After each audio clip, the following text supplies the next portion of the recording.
தினத்திலே இந்த வழிபாட்டிலே சிவ ஆகம முறைப்படி நமக்கெல்லாம் வழிகாட்டும் வண்ணமாக மந்திரபூர்வமாக செய்யக்கூடிய விஷயங்கள். பிரதட்சணம் பண்ணும்போது என்ன மந்திரம் சொல்லணும், நமஸ்காரம் பண்ணும்போது என்ன மந்திரம் சொல்லணும், பிரார்த்தனை பண்ணும்போது என்ன மந்திரம் சொல்லணும் அப்படிங்கிறதெல்லாம் ஒவ்வொரு கோயிலுக்கும் நம்ம போனோம் அப்படின்னா கோயிலை சுற்றி வந்து பிரார்த்தனை பண்ணி நமஸ்காரம் பண்ணிட்டு வருவோம்.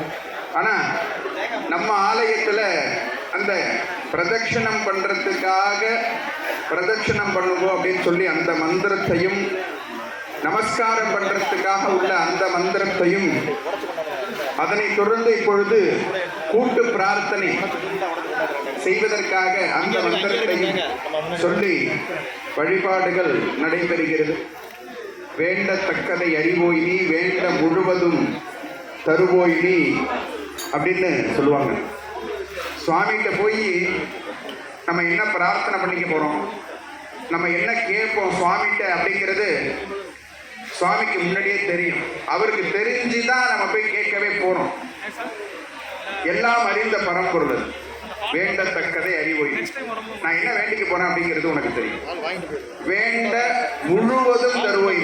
நான் ஏதாச்சும் வேண்டிக்கலன்னா, எனக்கு எதுவும் தெரியல அப்படின்னா, நான் ஏதாச்சும் தப்பா வேண்டிக்கிட்டேன் அப்படின்னாலும் அதை சரி பண்ணி இப்படித்தான் கொடுக்கணும், இதை தான் கொடுக்கணும் அப்படின்னு சரி பண்ணி கொடுக்கக்கூடியவனும் நீ தான். வேண்ட முழுவதும் தருவோய். அப்படி ஏதாச்சும் வேணும் அப்படின்னா அது எனக்கு தீமை கொடுக்கறதா நான் பிரார்த்தனை பண்ணிட்டேன் அப்படின்னா அதை விலக்குவதும் நீ தான். அப்ப உன்னை சரணாகதி அடைஞ்சிட்டேன் அப்படின்னா என்னை முழுசா பார்த்துக்கக்கூடியது நீ தான் அப்படிங்கிற மாதிரி அந்த விஷயம். கிருஷ்ண பரமாத்மா ரெடியா சேலையை வச்சுட்டு திரௌபதிக்காக நின்றுட்டே இருக்காரு. திரௌபதி கடைசி வரைக்கும் போராடி பார்க்கிறார். துச்சாதனன் புடவையை இழுக்கும் போது போராடுறார். ஏற்கனவே முன்னாடியே இந்த பஞ்சபாண்டவர்கள் கிருஷ்ணனுக்கு தெரியாம தான் இந்த விளையாட்டை விளையாடுறாங்க. அதுக்கப்புறமும் இந்த திரௌபதிக்கு கிருஷ்ணன்கிட்ட சொல்லக்கூடாது, கிருஷ்ணனுக்கு தெரியக்கூடாது, கிருஷ்ணனுக்கு தெரிஞ்சா சங்கடப்படுவார் அப்படின்னு எல்லாரும் நினைக்கிறாங்க. ஆனா சுவாமி அவர் பரமாத்மா, அவருக்கு ஏற்கனவே தெரியும் இது மாதிரி பண்ண போறாங்க, இது மாதிரி நடக்க போகுது அப்படிங்கிறது எல்லாமே சுவாமிக்கு தெரியும். இருந்தாலும் நம்ம கூட்டத்துக்கு அப்புறம்தான் அந்த சுவாமி வருவது. அது வரைக்கும் போராடிக்கிட்டே இருக்கும் போதெல்லாம் கிருஷ்ணனை நினைக்கல, கிருஷ்ணனை கூப்பிடலாமா வேண்டாமா அப்படிங்கிறது தெரியல. கடைசி நேரத்துல வேற வழியே இல்லை, கிருஷ்ணனை கூப்பிட்டுதான் ஆகணும் அப்படிங்கும் பொழுதுதான் கடைசி பட்சத்துல சரணாகதி தத்துவம் அப்படிங்கிறது ஒன்றும் இல்லை, அது நீ மட்டும்தான், வேற எதுவுமே இல்லை அப்படிங்கிற மாதிரி அந்த ஒரு இடத்துக்கு வரும்போது இந்த மனசு தானா இறைவன்கிட்ட ஒப்படைக்கிறது. அப்படி ஒரு நிலை மனசுக்கு வரணும். அந்த நிலையை வரவழைக்கிறதுக்கு நிறைய கஷ்டங்கள், நிறைய சோதனைகள், நிறைய வேதனைகள், நிறைய அனுபவங்கள், அவமானங்கள் இப்படி நிறைய விஷயத்தை நமக்கு சந்திக்கிறோம். சந்திச்சு அந்த சந்திச்ச விஷயங்கள் எல்லாம் சிந்திச்சு அதுக்கு தகுந்தாறு போல அடுத்த ஸ்டெப்புக்கு நம்மளை கொண்டு போறதுக்கான பக்குவத்தை இறைவன் ஒவ்வொரு தடவையும் பெரிய பெரிய ஆட்களுக்கும் அதை சுவாமி கொடுத்துட்டு தான் இருக்க. அப்படி கடைசி கட்டத்துல சரணாகதி தத்துவத்துல கிருஷ்ணா இனி என்னை காப்பாற்றுவது உன் பொறுப்பு அப்படின்னு சொன்ன அடுத்த க்ஷணம் எங்கேருந்து புடவை வருதுன்னு தெரியாது, ரெடியா இருக்க. அது மாதிரி தான் ஒவ்வொருத்தவங்களுக்கும் சுவாமி என்னன்னா நம்முடைய கடைசி நிமிஷத்துல காப்பாத்துறதுக்கு சுவாமி ரெடியா இருக்க. நம்ம கூப்பிடுற பக்குவம், நம்ம வேண்டிக்கிற பக்குவம், நம்ம கேட்கிற பக்குவம், இதெல்லாம் நமக்கு எப்போ வரும்? இன்னமும் அந்த பக்குவம் நிறைய தெரியாம நம்ம வேண்டிட்டு தான் இருக்கோம். பிரார்த்தனை பண்ணும்போது அந்த பக்குவம் இல்லாம இவனை தான் கல்யாணம் பண்ணுவேன், இந்த பொண்ணை தான் நான் கல்யாணம் பண்ணிட்டேன். அதே சுவாமிகிட்ட அப்படி பிரார்த்தனை பண்ணிட்டு ஒரு 2 மாசம் 3 மாசம் கழிச்சு இவனை போய் கல்யாணம் பண்ணிக்கிட்டனே இறைவா அப்படின்னு அதே சாமிகிட்ட திருப்பி நம்ம போய் நிற்கணும். தெரியாது. அப்ப சாமிகிட்ட முன்னாடியே எனக்கு எது நல்லதோ அதை கொடுப்பார், எனக்கு இதுதான் அப்படிங்கிற பிடிவாதம் இல்லாம என் நல்ல புத்தியை கொடு, அதுக்கப்புறம் இதுதான் நல்லதான்னு நீயே முடிவு பண்ணி எனக்கு கொடு அப்படின்னு கேட்கக்கூடிய பக்குவம் வராது. கர்ம வினையின் வேகம் பக்குவத்தை தடுமாற செய்யும். பக்குவம் எப்பயுமே அந்த பக்குவத்தை இறைவன் நமக்கு கொடுக்கணும். அப்படி கொடுத்துட்டார் அப்படின்னா எல்லாத்தையுமே நம்ம ஜெயிச்சிட்டோம் அப்படின்னு தான் இருக்கும். முதல்ல தேவை மனப்பக்குவம். என்னைக்கோ ஒரு நாளைக்கு நம்ம மனசுல விதைச்ச விதை முளைச்சு என்னைக்காச்சும் ஒரு நாளைக்கு அறுவடையாகும். அது நல்ல விஷயமா இருந்தாலும் சரி, கெட்ட விஷயமா இருந்தாலும் சரி, இந்த விதையை விதைக்கக்கூடிய தன்மைக்கும் கிரகங்கள் காரணமா இருக்கு. என்ன யோசிக்கிறோம், என்ன செய்யறோம், என்ன செய்யணும் அப்படிங்கிற நிலையை அறிய முடியாத சந்தர்ப்பத்துக்கு தள்ளப்படும் போதெல்லாம் சுவாமியை பிடிச்சுக்கணும். இறைவா நீ தான் இருக்கணும், நீ தான் அதை சரி பண்ணணும், உன்னாலதான் முடியும் அப்படின்னு சுவாமியை அப்பெல்லாம் பற்றும் பொழுது நம்மளை சரி செய்யறது. இப்படி அனைத்து காலத்திற்கும் காலச்சக்கர நாயகன் கால பைரவ பெருமான். அப்ப அந்த கால பைரவர்கிட்ட ஒப்படைக்கக்கூடிய ஒரு சரணாகதி தத்துவம் எப்படி இருந்தா நமக்கு என்ன கிடைக்கும் அப்படிங்கிறத நம்ம தான் தீர்மானம் பண்ணணும். ஒட்டுமொத்த காலச்சக்கரமும் கால பைரவ பெருமான் இருக்கு. கர்மாக்கான பலன் நம்ம செஞ்ச அனைத்தும் கொடுக்கக்கூடியவர் கால பைரவ பெருமான். இந்த கால பைரவ பெருமான் நவகிரகங்கள்ல நியமிச்சிருக்கக்கூடிய கிரகம் சனி பகவான். இந்த சனீஸ்வரனுக்கு குருவாக கால பைரவ பெருமான் இருக்கு. கால பைரவ பெருமான் பார்வையில சனீஸ்வரன் இருக்கும்போது அவருடைய தாக்கமாகப்பட்டது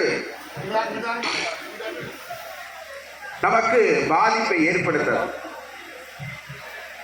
அது என்ன கருமாங்கிறத நமக்கு உணர்த்திட்டு நம்மளை சரி செய்யும்.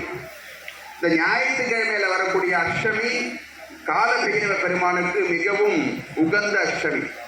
அதனால ஞாயிற்றுக்கிழமையில இப்படி ஒரு அற்புதமான அஷ்டமி வழிபாட்டில் நம்மெல்லாம் பிரார்த்தனை, கூட்டு பிரார்த்தனை செய்ய போறோம்.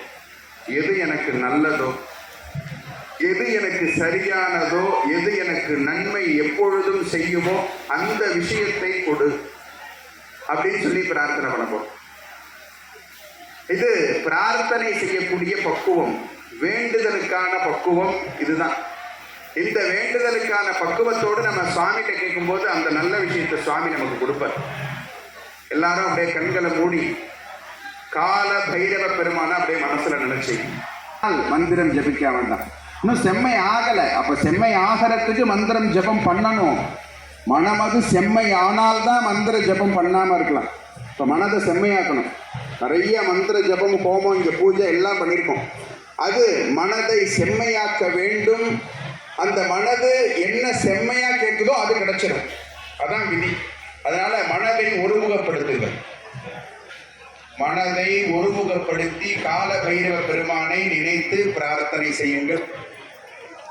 சொல்லக்கூடிய மந்திரங்களை திரும்பி சொல்லுங்க.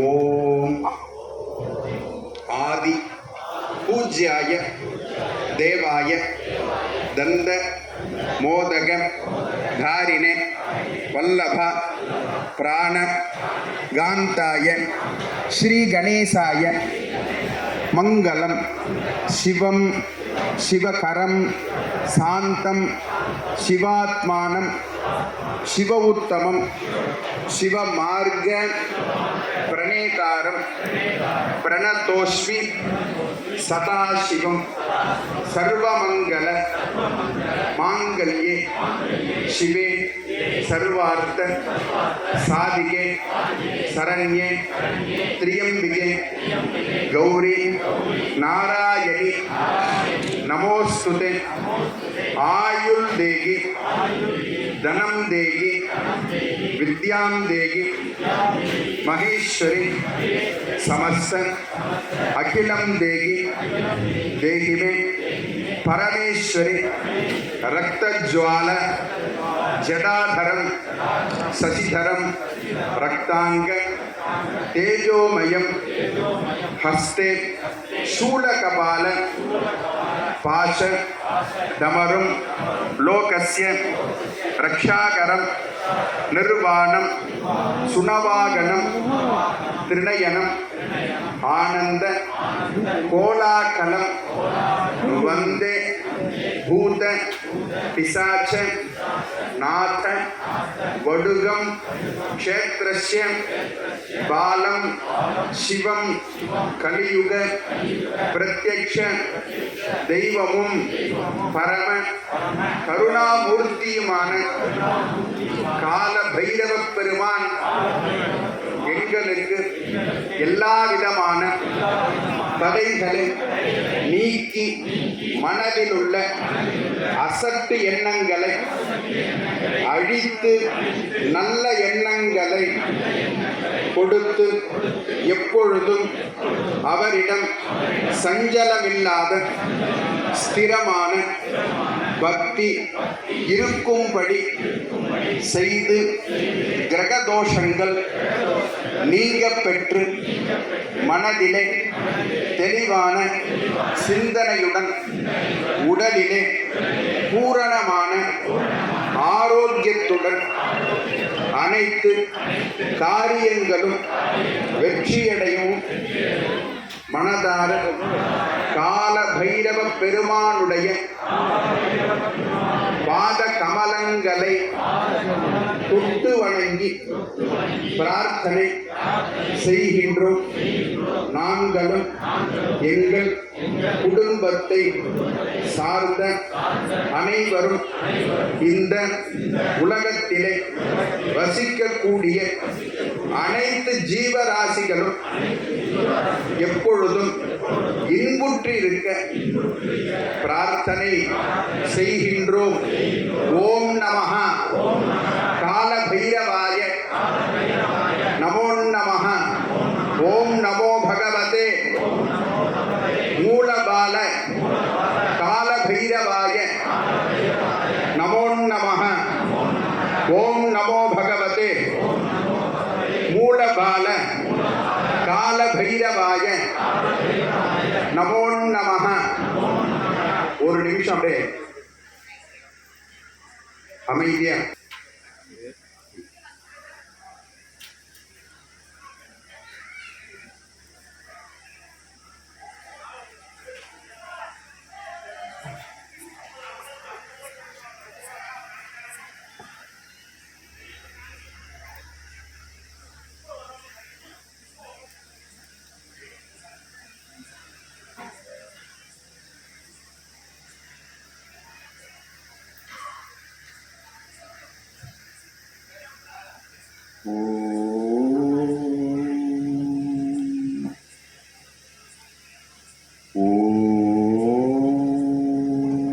महाकाल भैरवाय नमो नमः. अनेक कोटि भक्त प्रार्थना पुष्पांजलि समर्पयामि.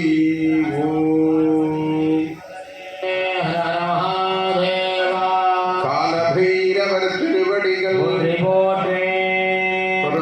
समय